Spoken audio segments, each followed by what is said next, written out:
ओम शांति। आज 5 फरवरी 2026 के बाबा के अनमोल मधुर महावाक्य सुनेंगे। आज की मुरली में सबसे पहले गीत बजा है, नैनहीन को राह दिखाओ प्रभु जी। तो बाबा कहते, ये किसने कहा?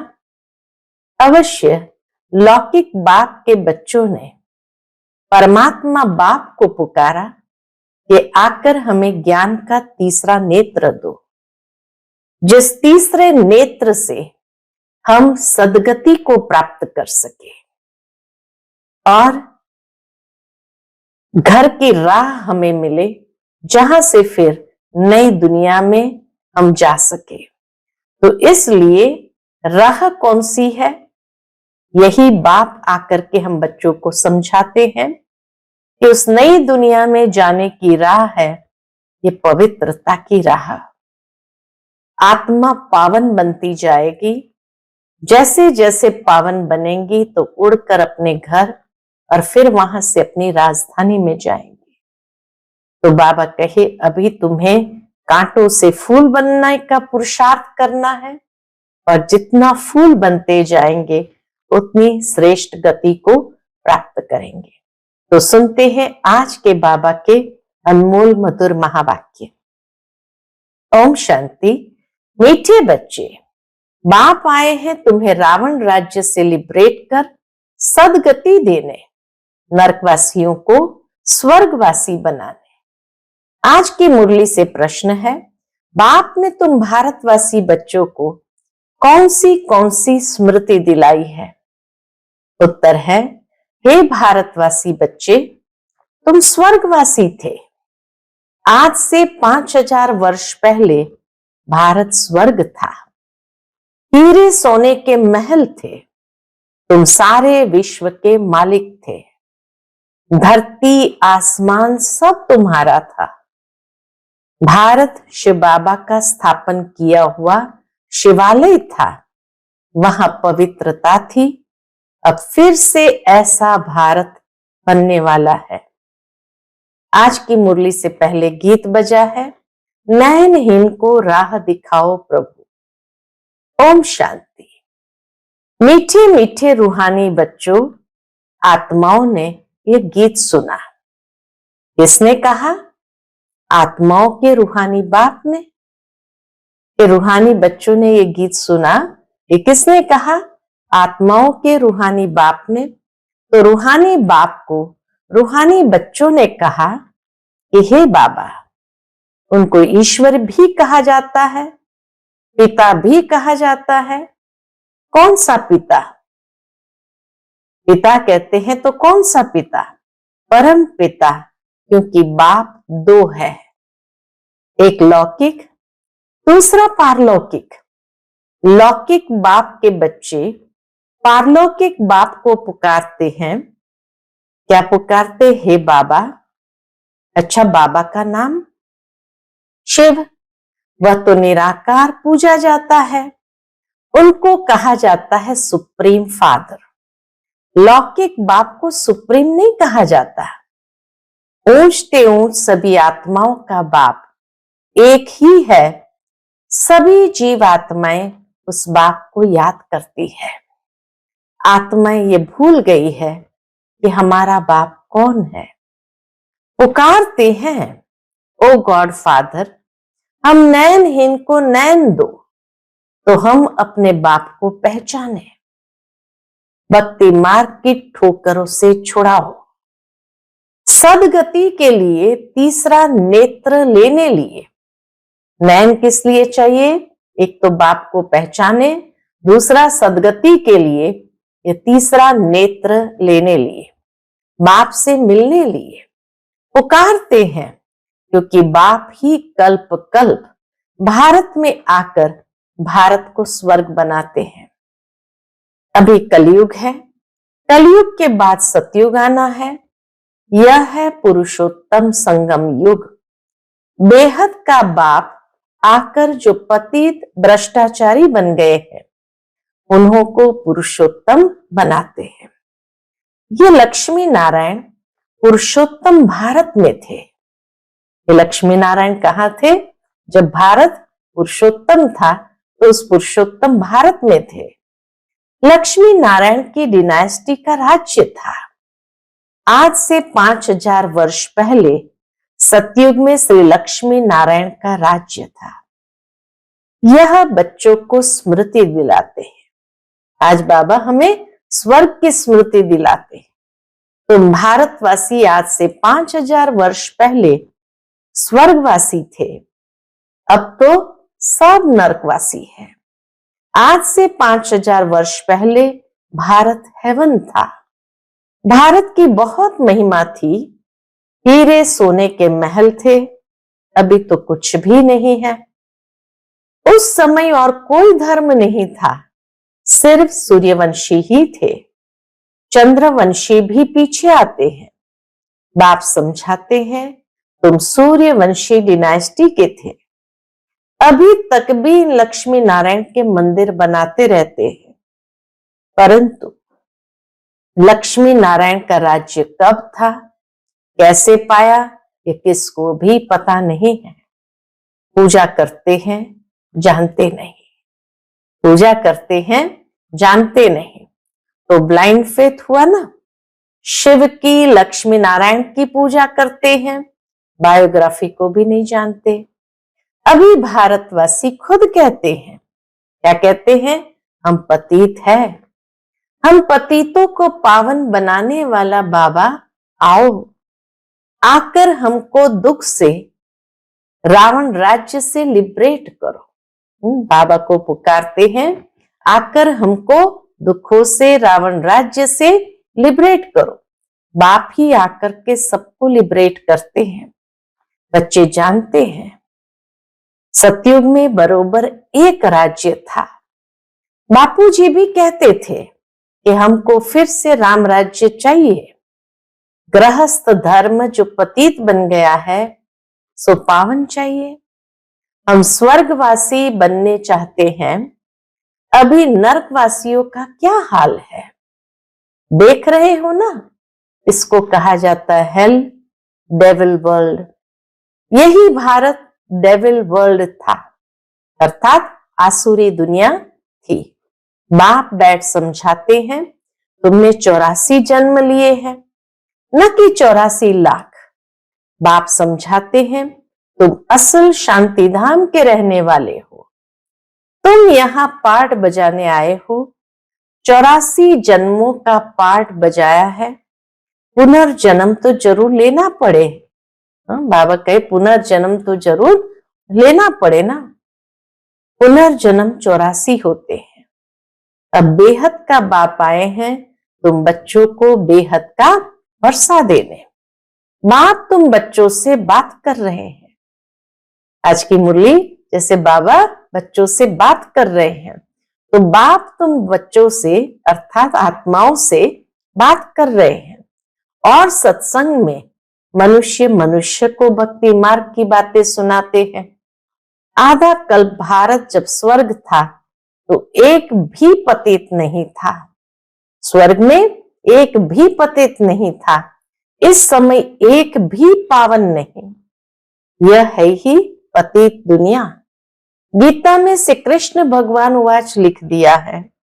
उसने तो गीता सुना ही नहीं। ये लोग अपने धर्म शास्त्र को भी नहीं जानते, अपने धर्म को ही भूल गए हैं। हिंदू कोई धर्म नहीं है। धर्म मुख्य है 4। पहले है आदि सनातन देवी देवता धर्म, तो हिंदू धर्म नहीं सनातन धर्म है। सूर्यवंशी और चंद्रवंशी दोनों को मिलाकर कहा जाता है देवी देवता धर्म, डिटिज्म। वहां दुख का नाम नहीं था। 21 जन्म तो तुम सुखधाम में थे, फिर रावण राज्य भक्ति मार्ग शुरू होता है। भक्ति मार्ग है ही नीचे उतरने का। भक्ति है रात, ज्ञान है दिन। अभी है घोर अंधियारी रात। शिव जयंती और शिवरात्रि दोनों अक्षर आते हैं। शिव बाबा कब आते हैं? जब रात्रि होती है। भारतवासी घोर अंधियारे में आ जाते हैं, तब बाप आते हैं। गुड़ियों की पूजा करते रहते हैं, एक की भी बायोग्राफी नहीं जानते हैं। ये भक्ति मार्ग के शास्त्र भी बनने ही है। ये ड्रामा सृष्टि चक्र को समझना है। बाबा कहते ये ड्रामा सृष्टि चक्र को भी समझना है। शास्त्रों में ये नॉलेज नहीं है, वह है भक्ति का ज्ञान, फिलॉसफी। वह कोई सदगति मार्ग का ज्ञान नहीं है। बाप कहते हैं मैं आकर तुमको ब्रह्मा द्वारा यथार्थ ज्ञान सुनाता हूं। पुकारते भी है, हमको सुख धाम शांति धाम का रास्ता बताओ। बाप कहते आज से 5000 वर्ष पहले सुखधाम था, जिसमें तुम सारे विश्व पर राज्य करते थे। सूर्यवंशी डिनाइस्टी का राज्य था। बाकी सब आत्माएं शांति धाम में थी। वहां 9 लाख गाए जाते हैं। तुम बच्चों को आज से 5000 वर्ष पहले बहुत शाहूकार बनाया था। इतना धन दिया, फिर तुमने वो कहां गंवाया? तुम कितने शाहूकार थे? भारत कौन? बाबा कहते भारत कौन सड़ावे, यानी कौन कहलावे। भारत ही सबसे ऊंच ते ऊंच खंड है। सभी का वास्तव में यह तीर्थ है, क्योंकि पतित पावन बाप का जन्म स्थान है। इसलिए भारत सभी तीर्थों में श्रेष्ठ तीर्थ है। जो भी धर्म वाले हैं, सभी की बाप आकर सदगति करते हैं। अभी रावण का राज्य सारी सृष्टि में है, सिर्फ लंका में नहीं था। सभी में 5 विकार प्रवेश थे। जब सूर्यवंशी राज्य था तो ये विकार नहीं थे। भारत वाइसलेस था, अभी विशेष है, यानी भारत पवित्र खंड था, अभी अपवित्र खंड है। सतयुग में दैवी संप्रदाय थी, वह फिर 84 जन्म भोग अभी आसुरी संप्रदाय बने हैं, फिर दैवी संप्रदाय बनते हैं। भारत बहुत शाहूकार था, अब गरीब बना है, इसलिए भीख मांग रहा है। बाप कहते तुम इतने शाहूकार थे, तुम्हारे जैसा सुख किसको भी मिल नहीं सकता। तुम सारे विश्व के मालिक थे, धरती आसमान सब तुम्हारे थे। बाप स्मृति दिलाते हैं भारत शिव बाबा का स्थापन किया हुआ शिवालय था, वहां पवित्रता थी। उस नई दुनिया में देवी देवताएं राज्य करते थे। भारतवासी तो यह भी नहीं जानते कि राधे कृष्ण का आपस में क्या संबंध है। दोनों अलग अलग राजधानी के थे, फिर स्वयंवर के बाद लक्ष्मी नारायण बने हैं। यह ज्ञान कोई मनुष्य में नहीं है। परम पिता परमात्मा ही ज्ञान का सागर है, वही तुम्हें यह रूहानी ज्ञान देते हैं। ये स्पिरिचुअल नॉलेज सिर्फ एक बाप ही दे सकते हैं। अब बाप कहते हैं, क्या कहते हैं? बच्चे आत्माभिमानी बनो, मुझ अपने परम पिता परमात्मा शिव को याद करो। याद से ही सतो प्रधान बनेंगे। तुम यहां आते ही हो मनुष्य से देवता अथवा पतित से पावन बनने। अभी यह है रावण राज्य। भक्ति मार्ग में रावण राज्य शुरू होता है। रावण ने कोई एक सीता को नहीं चुराया है। तुम सब भक्ति करने वाले रावण के चंबे में हो। सारी सृष्टि 5 विकारों रूपी रावण की कैद में है। सभी शोक वाटिका में दुखी है। बाप आकर सबको लिबरेट करते हैं। अब बाप फिर से स्वर्ग बना रहे हैं। ऐसे नहीं कि अभी जिनको बहुत धन है वह स्वर्ग में है, नहीं, अभी है ही नरक। सभी पतित है, इसलिए गंगा में जाकर स्नान करते हैं। समझते हैं गंगा पतित पावनी है, परंतु पावन तो कोई बनते नहीं है। पतित पावन तो बाप को ही कहा जाता है, न कि नदियों को। ये सब है भक्ति मार्ग। बाप ही ये बातें आकर समझाते हैं।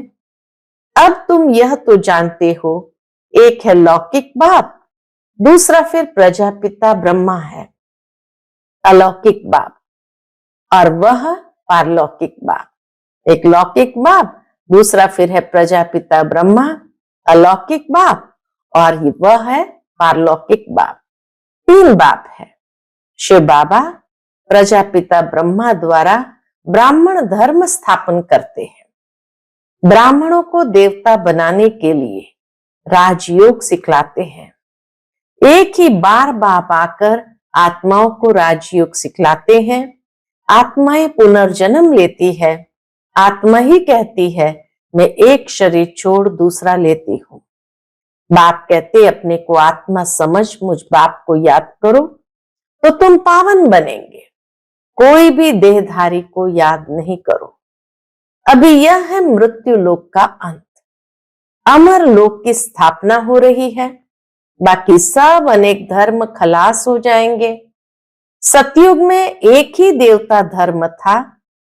फिर त्रेता में चंद्रवंशी राम सीता तुम बच्चों को सारे चक्र की याद दिलाते हैं। शांति धाम सुख धाम की स्थापना करते ही है बाप। मनुष्य मनुष्य को सदगति दे नहीं सकते। वह सब है भक्ति मार्ग के गुरु। भक्ति मार्ग में मनुष्य अनेक प्रकार के चित्र बनाए पूजा कर फिर जाकर कहते हैं डूब जा डूब जा। बहुत पूजा करते खिलाते पिलाते अब खाते तो ब्राह्मण लोग हैं। इनको कहा जाता है गुड़ियों की पूजा। कितनी अंधश्रद्धा है, अब उन्हों को कौन समझावे। बाप कहते अभी तुम हो ईश्वरीय संतान। तुम अभी बाप से राजयोग सीख रहे हो। ये राजधानी स्थापन हो रही है। प्रजा तो बहुत बननी है। कोटों में कोई राजा बनते हैं, राजा सब नहीं बनते हैं। प्रजा ढेर बनेंगी। बाबा कहे कोटों में कोई राजा बनते हैं। सतयुग को कहा जाता है फूलों का बगीचा। अभी है कांटों का जंगल। अभी रावण राज्य बदल रहा है। ये विनाश होना ही है। ये नॉलेज अभी सिर्फ तुम ब्राह्मणों को मिलती है। लक्ष्मी नारायण को भी ये ज्ञान नहीं रहता। ये ज्ञान प्राय लोप हो जाता है। भक्ति मार्ग में कोई भी बाप को जानते ही नहीं। बाप ही रचता है। ब्रह्मा विष्णु शंकर भी रचना है। परमात्मा सर्वव्यापी कहने से सब बाप हो जाते हैं। वर्षे का हक नहीं रहता है। बाप तो आकर सभी बच्चों को वर्षा देते हैं। बाप इस समय आकर सभी बच्चों को वर्षा देते हैं। सर्व का सदगति दाता एक ही बाप है। यह भी समझाया है 84 जन्म वह लेते हैं जो पहले पहले सतयुग में आते हैं। क्रिश्चियन लोग के जन्म कितने होंगे? करके 40 जन्म होंगे। यह हिसाब निकाला जाता है। एक भगवान को ढूंढने के लिए कितने धक्के खाते हैं? अभी तुम धक्के नहीं खाएंगे। तुमको सिर्फ एक बाप को याद करना है। यह है याद की यात्रा। यह है पतित पावन गॉड फादरली यूनिवर्सिटी। तुम्हारी आत्मा पढ़ती है। साधु संत फिर कह देते हैं आत्मा निर्लेप है। अरे आत्मा को ही कर्म अनुसार दूसरा जन्म लेना पड़ता है। आत्मा ही अच्छा व बुरा काम करती है। इस समय तुम्हारा कर्म विकर्म होता है। सतयुग में कर्म अकर्म होते हैं। वहां विकर्म होता नहीं। बाबा हमें कर्मों की गुह्य गति का भी ज्ञान देते। इस सतयुग में विकर्म नहीं होता। सतयुग में कर्म अकर्म हो जाते हैं और यहां तो विकर्म होता है 5 विकारों के कारण। वह है पुण्य आत्माओं की दुनिया। ये सब समझने और समझाने की बातें हैं। ये सब क्या है? समझने और समझाने की बातें हैं। अच्छा, मीठे मीठे सिक्के लदे नंबरवार पुरुषार्थ अनुसार कांटे से फूल बनने वाले बच्चों प्रति माता पिता बाप दादा का याद प्यार और गुड मॉर्निंग। रूहानी बाप की रूहानी बच्चों को नमस्ते। हम सभी रूहानी बच्चों की रूहानी माता पिता बाप दादा को याद प्यार, गुड मॉर्निंग और नमस्ते नमस्ते। शुक्रिया बाबा, शुक्रिया। आज की मुरली से धारणा के लिए मुख्य सार है। पहली पॉइंट, कांटे से फूल बन फूलों का बगीचा सतयुग स्थापन करने की सेवा करनी है। कोई भी बुरा कर्म नहीं करना है। दूसरी पॉइंट, रूहानी ज्ञान जो बाप से सुना है वही सबको सुनाना है। आत्म अभिमानी बनने की मेहनत करनी है। एक बाप को ही याद करना है, किसी देहधारी को नहीं। आज का बाप दादा का मधुर वरदान हम बच्चों के प्रति है। निंदा स्तुति जय पराजय में समान स्थिति रखने वाले बाप समान संपन्न व संपूर्ण भव। निंदा स्तुति जय पराजय में समान स्थिति रखने वाले बाप समान संपन्न व संपूर्ण भव। जब आत्मा की संपूर्ण व संपन्न स्थिति बन जाती है तो निंदा स्तुति जय पराजय सुख दुख सभी में समानता रहती है। दुख में भी सूरत व मस्तक पर दुख की लहर के बजाय सुख व हर्ष की लहर दिखाई दे। निंदा सुनते भी अनुभव हो कि यह निंदा नहीं, संपूर्ण स्थिति को परिपक्व करने के लिए यह महिमा योग्य शब्द है। इतनी पावरफुल बात बाबा ने कही कि निंदा सुनते भी अनुभव हो, यह निंदा नहीं, संपूर्ण स्थिति को परिपक्व करने के लिए यह महिमा योग्य शब्द है। ऐसी समानता रहे तब कहेंगे बाप समान। जरा भी वृत्ति में न आए यह दुश्मन है, गाली देने वाला है, यह महिमा करने वाला है, ऐसा भेदभाव कभी ना हो। आज का स्लोगन है, निरंतर योग अभ्यास पर अटेंशन दो तो फर्स्ट डिवीजन में नंबर मिल जाएगा। निरंतर योग अभ्यास पर अटेंशन दो तो फर्स्ट डिवीजन में नंबर मिल जाएगा। आज का अव्यक्त इशारा है, एकता और विश्वास की विशेषता द्वारा सफलता संपन्न बनो। उसके अंतर्गत बाबा कहते, ब्राह्मण परिवार की विशेषता है, अनेक होते भी एक। आपके सभी सेवा केंद्रों का वाइब्रेशन ऐसा हो जो सबको महसूस हो कि अनेक नहीं लेकिन एक है। आपकी एकता का वाइब्रेशन सारे विश्व में एक धर्म, एक राज्य स्थापन करेगा। तो विशेष अटेंशन देकर भिन्नता को मिटाकर एकता कायम करो। अच्छा, ओम शांति।